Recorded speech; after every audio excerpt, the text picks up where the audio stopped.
एक दिन एक छोटी सी बच्ची अपने घर के बाहर खेल रही थी।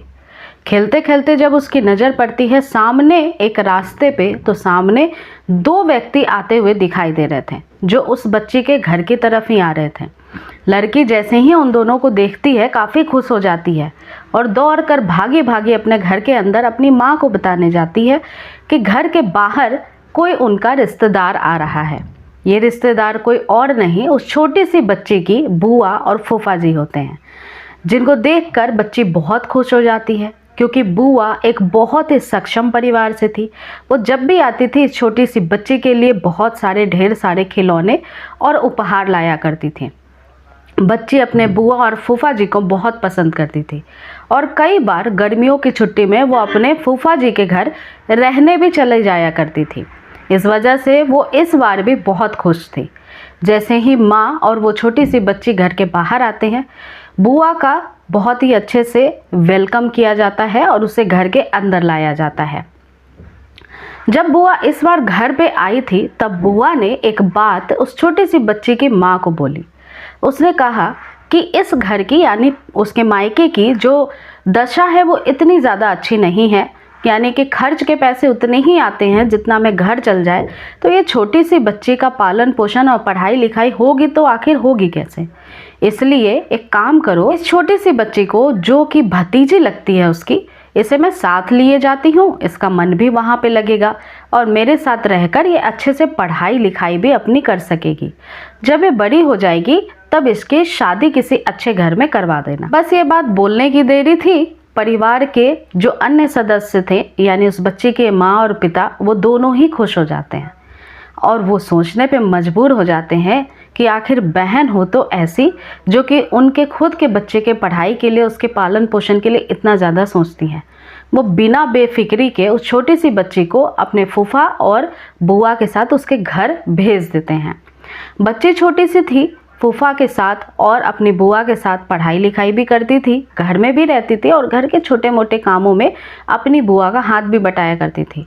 अब बच्ची धीरे धीरे बड़ी होती है और जैसे ही बड़ी होना शुरू होती है वैसे ही उसका लगाव फूफा जी से ज़्यादा होने लगता है। वो मन ही मन अपने फूफा जी को चाहने लगती है और एक दिन जब फूफा जी भी समझ जाते हैं कि ये छोटी सी बच्ची उनके तरफ काफ़ी झुकाव रखती है, तो बिना कुछ सोचे समझे अब ये प्रेम संबंध आगे बढ़ने लगता है। प्रेम संबंध इतना आगे बढ़ जाता है कि अब एक पति पत्नी के जैसे ये कभी कभार छुपते छुपते अपनी बुआ से उसी घर में मिलती थी और कई बार संबंध भी बन जाया करते थे। एक दिन वो बच्ची बड़ी हो जाती है और फिर उसके रिश्ते की बात की जाती है और जब रिश्ते की बात चलने लगती है तो उस बच्ची के मन में एक ऐसा खौफनाक साजिश जन्म लेता है जिसके बाद एक व्यक्ति की हत्या कर दी जाती है। और ये कहानी जब प्रदेश में या राज्य के बाहर फैलती हैं तब हर कोई सुन के सन्न हो जाता है कि क्या फूफा भतीजी का रिश्ता इस तरह का हो सकता है। ये कोई मन ग्रंथ कहानी नहीं है, ये एक सच्ची कहानी है जिसके बारे में जानकारी इस वीडियो में मैं आप सभी को देने वाली हूँ और कहानी की शुरुआत यहीं से हो। प्रणाम, नमस्ते, सत श्री अकाल। आज की जो सच्ची कहानी या फिर सच्ची घटना मैं आप सभी को जो सुनाने वाली हूँ, इस कहानी की शुरुआत होती है 24 जून 2025 से। 24 जून 2025 को बिहार प्रदेश का जो औरंगाबाद जिला है, यहाँ पे नवीनगर थाना क्षेत्र लगता है और इसी थाना क्षेत्र का एक गांव है भरवान गांव। यहाँ पे एक लड़की जो कि गुंजा सिंह के नाम से, जो कि महज 27 साल की होती है, इसका रिश्ता तय किया जाता है। ये जो लड़की है ये रहने वाली होती है बरवान गांव की। रिश्ता तय होता है जिस लड़के से, वो भी 27 साल का था और जिसका नाम प्रियांशु सिंह था, जिसे प्यार से छोटू के नाम से भी बुलाया जाता था। ये रिश्ता महज शादी के 2-3 महीने पहले ही तय किया गया था और इन दोनों की जो शादी हुई थी वो बिहार में ही बारात ले जाकर लड़के के द्वारा कराई गई थी और इनकी शादी होती है 21 मई 2025 को। लड़की जो है वो बचपन से ही अपने फूफा जी के घर रहा करती थी, क्योंकि आर्थिक रूप से जो गुंजा है उसके पिताजी इतने सक्षम नहीं थे कि वो अपनी बच्ची की देखभाल या परवरिश बहुत अच्छे से कर पाएँ। और जो ये फूफा जी होते हैं जिनका नाम होता है जीवन सिंह, ये जीवन सिंह आर्थिक रूप से बहुत ही ज़्यादा सक्षम था, क्योंकि बताया जाता है कि ये डाल्टनगंज का एक बहुत ही अच्छा व्यापारी है जिसका बस का बहुत ही अच्छा कारोबार है, खूब पैसे आते हैं और जिसकी वजह से ये घर परिवार से बहुत ही सक्षम बताया जाता है। ये जो छोटी सी बच्ची होती है जब गुंजा, तब इसे फूफा जी अपने घर लेकर के आ जाते हैं और घर लाने का बस मेन मकसद ये था कि उसकी परवरिश बहुत अच्छे से कर दी जाएगी, उसे पढ़ा लिखा कर बड़ा जब कर दिया जाएगा, बहुत ही अच्छे से वो पढ़ लिख जाएगी, तब उसकी शादी कहीं अच्छे घराने में कर दी जाएगी। बचपन से ही वो फूफा जी के घर में रहना शुरू कर देती है। जैसे जैसे वो बड़ी होने लगती है, अपनी पढ़ाई भी करती है और अपने फूफा जी के और बुआ के साथ वो कई सारे कामों में हाथ भी बटाया करती थी। गुंजा अब धीरे धीरे बड़ी हो रही थी और उसका लगाव उसके फूफा जी के प्रति बहुत बढ़ता चला जा रहा था। लेकिन घर में किसी को भी भनक नहीं लगता है कि गुंजा अंदर ही अंदर अपने फूफा के प्रति क्या सोच रखती है और वो फूफा जी को ही अपना प्रेमी मानने लग जाती है। धीरे धीरे उसका व्यवहार फूफा को लेकर चेंज होने लगता है और इधर फूफा जी को भी गुंजा पसंद आने लगती है। दोनों के बीच में प्यार का रिश्ता पनपने लगता है और जिसकी जानकारी बुआ को बिल्कुल भी नहीं लगती है।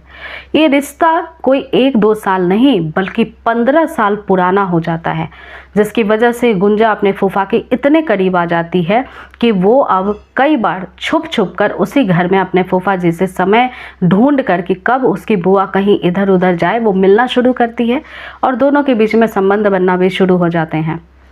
इन दोनों का रिश्ता जब 15 साल पुराना हो जाता है और गुंजा इधर 27 साल की हो जाती है, तब अब परिवार के लोगों को उसकी शादी को लेकर के फिक्र सताने लगती है।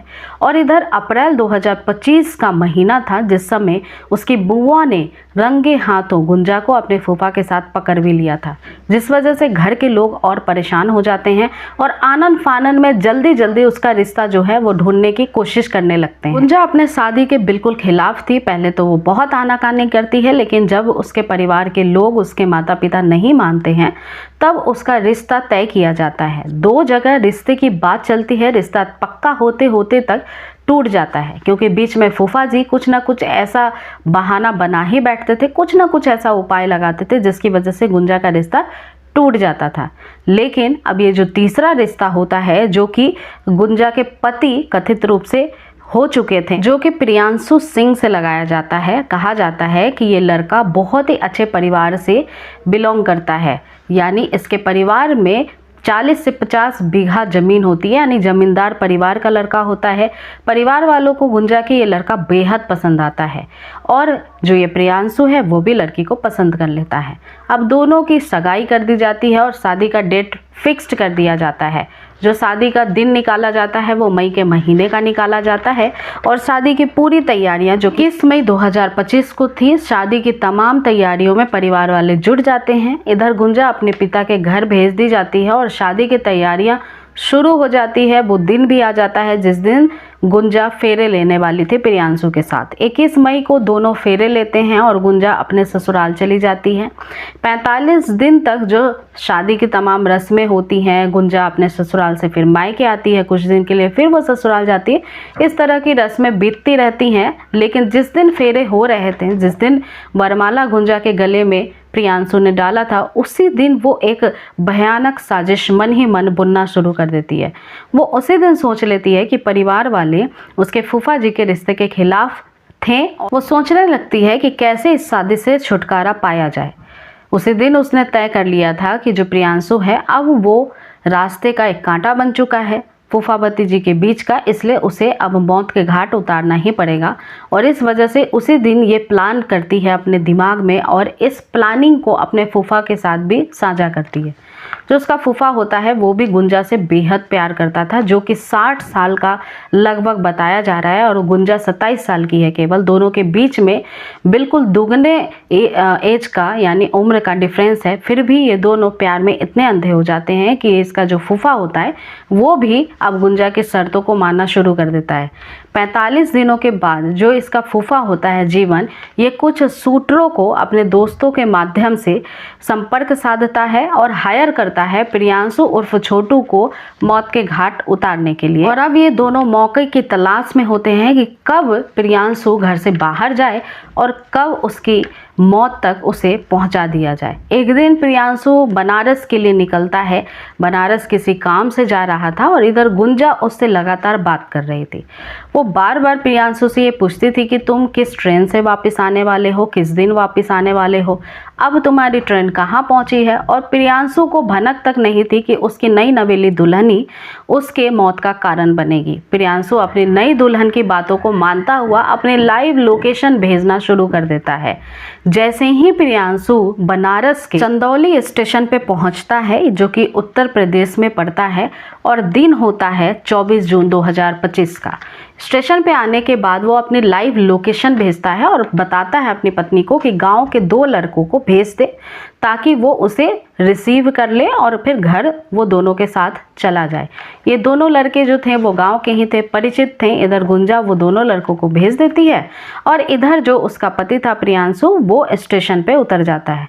दोनों ही लड़कों के साथ ये अपने घर की तरफ जैसे ही वापस आ रहा था, वैसे ही रास्ते में जो कि शूटर तय किए गए थे जीवन की तरफ से, उसके फूफा की तरफ से, वो दोनों ही शूटर दूसरी गाड़ी पे, 2 पहिया वाहन पे यानी मोटरसाइकिल पे पीछा करते हुए प्रियांशु के आते हैं और उसे एक चौक पे जा करके ओवरटेक करते हैं और उस गाड़ी को रुकवाने की कोशिश करते हैं जिस पे प्रियांशु सवार होता है। यूपी में ही एक जगह पड़ता है, लेम्बो खाफ नाम का एक मोड़ आता है, जिसके पास जाकर ये शूटर जो होते हैं प्रियांशु की गाड़ी को रुकवाते हैं और लगातार दनादन प्रियांशु पे फायर करना शुरू करते हैं पिस्टल के द्वारा और 4 गोलियां प्रियांशु को मारी जाती है, जिससे उसकी हालत गंभीर होती है।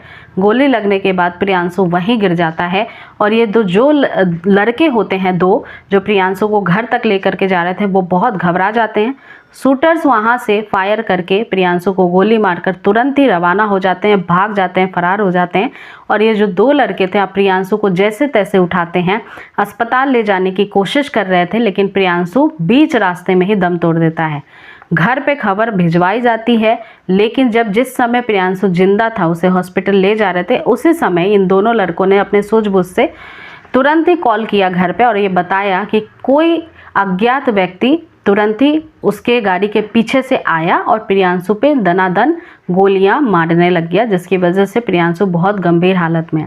अस्पताल ले जाने के पहले ही प्रियांशु दम तोड़ चुका था। अब जब घर वालों को पता चलता है तो घर वाले परेशान होते हैं। घर के लोग तुरंत ही आनन फानन में उस अस्पताल भागने की कोशिश करते हैं, जो कि घर से कुछ ही दूरी पे पड़ता था। इधर जब गुंजा को ये बात पता चलती है तो पहली बार में वो घबरा जाती है कि प्रियांशु की मौत तो हुई नहीं है, लेकिन जब थोड़ी देर बाद उसे पता चलता है कि प्रियांशु अब इस दुनिया में नहीं है तो वो मन ही मन बहुत खुश हो जाती है और अपने फूफा को भी ये बात बताती है। इसके बाद जैसे ही प्रियांशु की मौत की खबर परिवार वालों को लगती है, तब परिवार वाले तुरंत ही गुस्से में, आक्रोश में आकर नज़दीकी पुलिस थाना चले जाते हैं भरवाओं गांव के, और यहाँ पे जाकर के FIR दर्ज करवाई जाती है कि इस तरह का कुछ हादसा प्रियांशु के साथ हुआ है।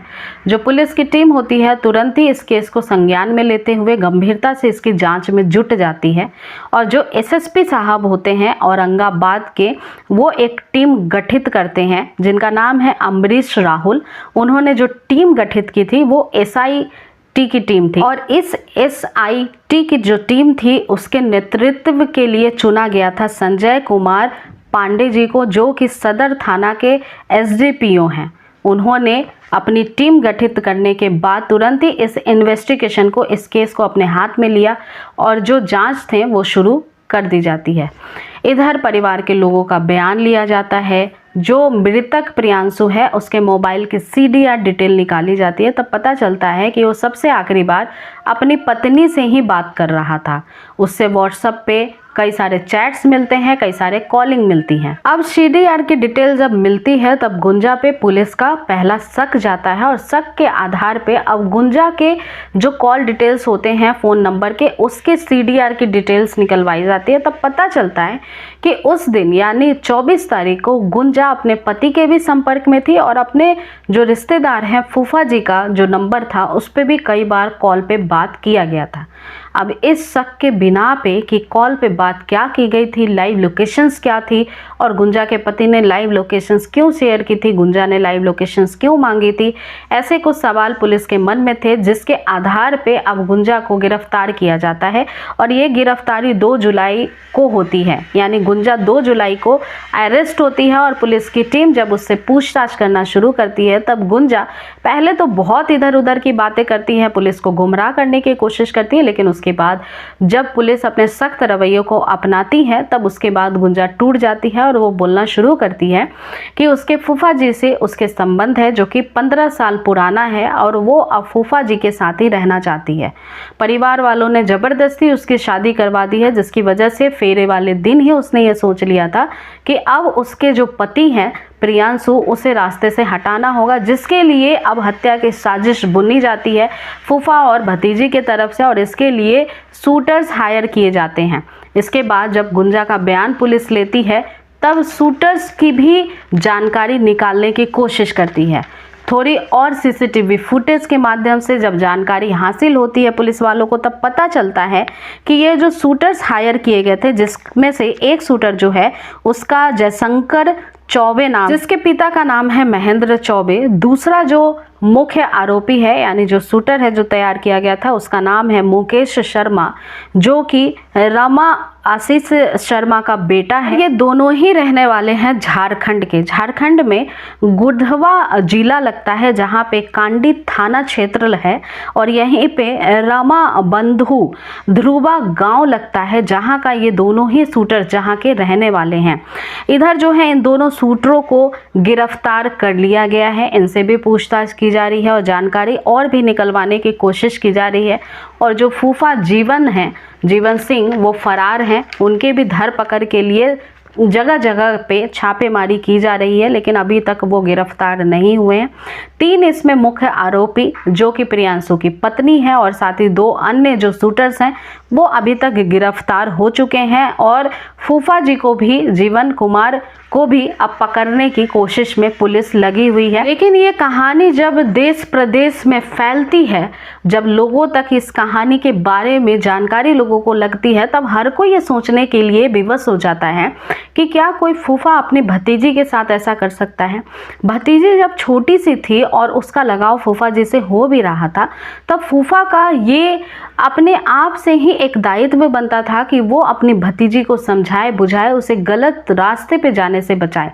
लेकिन फूफा ने भी वहाँ पे इस मानवता को शर्मसार करते हुए, इंसानियत को शर्मसार करते हुए ये सोचा ही नहीं कि वो जिस लड़की को अपनी प्रेमिका बना रहा है वो वास्तव में उसकी खुद की भतीजी है। अब इस फूफा जी के भी धरपकड़ की कोशिश की जा रही है, लेकिन ऐसी ही कहानियाँ सबक सिखाने को मजबूर कर देती हैं कि आज के समय में किसी भी रिश्ते पे अंधा विश्वास नहीं किया जा सकता है।